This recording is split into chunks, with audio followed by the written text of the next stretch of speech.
Shubh Navya, oh my god. Part 50 after long time. Part 49 मध्ये बघितलं होतं आपण. शुभ बोलायचा प्रयत्न करतो नव्यासोबत आणि नव्या तसं बोलायला लागते तर सांगते सगळे प्रॉब्लेम्स. तर शुभ सर्व ऐकून छान समजून माफी मागतो आणि त्यानंतर दोघांचं बरंच काही बोलणं होतं आणि मग क्यूट क्यूट बोलायचं ठरवतात. सो आता पुढे बघू. तर नव्या बोलते, पण बाबू असं बोलून बोलून मूड होईल ना, मग काय करायचं? तर शुभ बोलतो, आता आपण मस्त दिवसभर जेव्हा सोबत होतो आणि तेव्हा सर्व केलं आपण, तर किती मस्त वाटत होतं ना. लाईक एकदा ऋषिताच्या घरी देन आता माझ्या, लाईक दोन्ही वेळेस असं वाटत होतं की फर्स्ट टाइमच होतं सर्व. तर नव्या बोलते, बट शुभ तू जेव्हा इथे क्लोज असतो ना माझ्या, तर खूप जास्त असा सुकून मिळतो मला. म्हणजे ती वेळ, तो दिवस तिथेच थांबून राहायला सतत असं वाटतं. हम्म. तर शुभ बोलतो, हो अगदी बरोबर, पण काय करणार, ही लाईफ अशीच असते, प्रत्येक गोष्टीत लिमिट्स आहेत आणि ते त्यानुसारच केलं पाहिजे हं. नाहीतर लिमिट क्रॉस होतील तर ती मज्जा नाही येणार. तर नव्या बोलते, पण बेबी लग्नाआधी असं बरोबर नसतं ना, मग हे लिमिट क्रॉसच झालं ना. तर शुभ बोलतो, हो बरोबर तर नसतं, पण आपण एकमेकांना घेऊन फ्युचरबद्दल प्रॉपर विचार करू नये, लाईक आपलं लग्न वगैरे सर्व. सो या सिच्युएशनला हे बरोबर आहे. तर नव्या बोलते, पण रिलेशनमध्ये सर्व सुरळीत चालू असताना लग्नाचा सगळेच विचार करतात. तर शुभ बोलतो, सगळे विचार करतात, पण त्यानुसार ते रेडी नसतात. फक्त असं काहीतरी करत पर्यंत गोड-गोड बोलतात आणि करून घेतात. मग जेव्हा खरंच लग्नाची वेळ येते, लाइक घरी सांगायची किंवा कोणाला कन्व्हिन्स करायची, तर त्यावेळेस बरोबर हात झटकून बाजूला होतात, जे पूर्णपणे चुकीचं आहे. आणि मी असं काही नाही करणार, याचं कारण स्पष्ट आहे. मला बोलशील उद्या सांग घरी, तर मी लगेच सांगणार आणि तुझ्या घरी ऑलरेडी माहिती आहे, तर आता फक्त चांगलं सेटल्ड झाल्यावरच बोलायचं आहे. तर नव्या बोलते, हां, हे अगदी बरोबर आहे. आपल्या घरी थोडाफार तरी आयडिया आलीच आहे आपल्याबद्दल, सो टेन्शन नाही. आणि जिथे असं काही नसते तिथे इतक्या पुढे न गेलेलं बरं, हो ना? तर शुभ बोलतो, "हो बेबी, बरोबर आहे." तर नव्या बोलते, "मग ठीक आहे, तर झोपायचं का आपण? कारण खूप उशीर झालाय आणि उद्या कॉलेज पण आहे." तर शुभ बोलतो, "हो बेबी, चल झोपू." देन दोघे तसंच शुभरात्री विश करून मस्त क्यूट क्यूट असा लव्ह यू बोलत, किस करत झोपी जातात.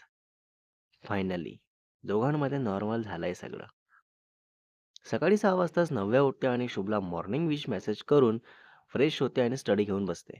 आणि शुभ इकडे मस्त झोपूनच असतो. तर 8 वाजता नव्या फोन बघते, तर शुभचा काही कॉल मेसेज नसतो. तर तसंच नव्या करते कॉल, तर शुभ बरोबर लास्ट रिंगला कॉल रिसीव्ह करतो आणि मग झोपेच्या आवाजातच बोलतो, "हां नव्वू." तर नव्या बोलते, "बेबी अरे किती झोपतो तू? उठ ना, वाजले किती बघ." तर शुभ बोलतो, "8 तर वाजले आहेत. प्लीज ठेव तू फोन आणि झोपू दे मला." तर नव्या चिडून बोलते, "बिलकुल नाही झोपू देणार. लवकर उठ आता आणि फ्रेश हो बरं तू. असं इतकं उशिरापर्यंत झोपायचं नसतं ना यार शुभ. ऐकत का नाहीस तू?" तर शुभ बोलतो, "यार नव्हू प्लीज ठेव फोन आणि झोपू दे मला. मला कुठे जॉबला जायचं नाहीये जे तू एवढं सकाळी उठवत आहेस." हां, ते पण आहे. तर नव्या बोलते, "अच्छा म्हणजे फक्त जॉबला जाणारे सकाळी उठतात का? बाकी काही काम नसतात का? तुला माहिती आहे सकाळी उठणं किती चांगलं असतं आपल्या आरोग्यासाठी?" ऑ सो केअरिंग. तर शुभ बोलतो, "अरे यार नवू प्लीज शांत बसणार आहेस का? तर झोपू दे म्हटलं ना तुला. मग प्लीज ठेव तो फोन. आणि सकाळी-सकाळी तुझ्या आजीकडून ऐकून आली आहेस का? सकाळी लवकर उठायचे फायदे, जे लगेच येऊन मला कॉल करून उठवत आहेस?" तर नव्या बोलते, "बिलकुल नाही. मला आधीपासूनच सवय आहे. स्टडीसाठी रोज सकाळीच उठते मी. मला सवय असल्यामुळे जाग येतेच सकाळी आणि हे आजीकडून काय सर्वांकडून ऐकून आहे मी. आणि आता कधी घरी येणं झालं तर तुझ्या मम्माला पण सांगणार आहे मी. बघ, मग त्यांचं तर ऐकावंच लागेल तुला." तर शुभ चिडून बोलतो, "बाकी सगळं चालेल, पण झोपेच्या बाबतीत या सगळ्या गोष्टी चुकून पण करू नको, कळलं ना? खूप जोरात आणि खूप मोठं भांडण होईल आपलं, सो प्लीज." तर नव्या बोलते, "हां, मग मलाही असं उशिरापर्यंत तू झोपून असलेलं नाही चालणार आहे. मग मी काय भांडण करायचं का?" तर शुभ चिडूनच बोलतो, "अरे यार, काय लावली आहेस तू सकाळी-सकाळी? प्लीज झोपू दे ना मला." तर नव्या बोलते, "आतापर्यंत खूप शांतपणे सांगितली मी, पण आता माझं सुद्धा पेशन्स लेव्हल संपला सो मी आता एकच सांगते, मला बरोबर 10 वाजता आपल्या नेहमीच्या जागेवर भेटायचं आहे आणि जर उशीर केला तर उठाबशा काढायला लावणार आहे मी. कळलं तुला?" बापरे! तर शुभ बोलतो, "हे तू असली जबरदस्ती नाही करू शकत. तुझ्या काय मनाने वागायला मी नोकर आहे का? चल हा ठेव फोन. मला नाही यायचं कुठे. मी झोपेत आहे आता आणि फोन सायलेंट आहे. सो कॉल करू नको आणि तिथे मी येईन पण 11 नंतर. सो तूही आधीच जाऊन वेट करत बसू नको. तर नव्या बोलते, "मी सांगितलं ते लक्षात ठेव नाहीतर बोलणार नाही मी, कळलं ना?" तर शुभला वाटतं असंच बोलत आहे जस्ट उठवण्यासाठी. तर शुभ हा बघून घेऊ बोलतो आणि कॉल कट करतो. आता होणार आहे खूप मोठा भांडण. शुभ परत झोपतो आणि फोन असतो जनरल मोडवर आणि नव्या आपलं आवरून घेते, रेडी होते फॉर कॉलेज आणि निघते बरोबर सांगितलेल्या वेळेत आणि आपल्याच गाडीने जाते आणि वेट करत असते शुभचा. तर शुभ मस्त झोपूनच असतो. बापरे! आणि जिथे नव्या वेट करत असते तिथे कोणीही नसतात. अशी सिक्रेट प्लेस दोघांनी शोधून काढलेली असते. तर नव्या आपली गाडी लावून मस्त त्या रस्त्याच्या दिशेने आपली एक नजर लावून शुभची वाट बघत बसलेली असते. बराच वेळ होतो तरी शुभ येत नाही आणि नव्या वाटच बघत असते. बापरे! इकडे शुभ उठतो आरामात पावणे 11 वाजता आणि फोन बघतो तर नव्याचा काही एक कॉल मेसेज नसतो. तर तसंच नव्याला कॉल करतो. तर नव्या कॉल रिसीव्ह करते आणि नॉर्मल टोनमध्येच हॅलो बोलते. तर शुभ विचारतो, "कुठे आहेस तू?"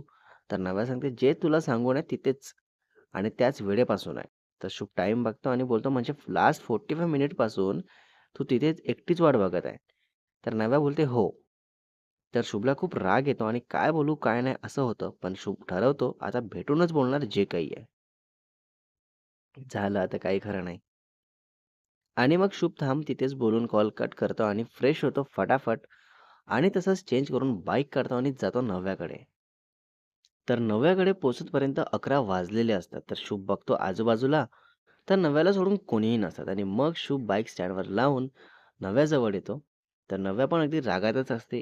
एक टक लावून शुभला बघत आणि शुभ बोलायला लागतो, "तू काय मूर्ख आहेस का नव्वू? तुला माहिती आहे ना इकडे कोणीही येत जात नसतात. मग तू का येऊन इथे वेट करत बसली मूर्खासारखी?" ओह माय गॉड! शुभने चूक केली आणि शुभ स्वतःच ओरडत आहे. तर नव्या फुल रागात अगदी शुभवर धावून आल्यासारखी येत बोलते, "तुला अक्कल नाही आहे का मग? मी बोलली होती ना तुला या वेळेत यायचं आहे. मग जर तुला इतकीच काळजी आणि प्रेम होतं तर यायचं होतं ना. कशाला तिकडे झोप घेत बसला? मला आज हे क्लिअर झालं दॅट तुझं माझ्यावर तेवढं प्रेम नाही आहे जेवढं माझं आहे. सो आता माझ्याजवळ तेव्हाच यायचं जेव्हा मी अलाव करेल तुला आणि त्याशिवाय जर आला तर एक कानाखाली देणार. मग बघणार नाही मी कुठे कोण बघत आहे वगैरे." Oh my god! Next level राग.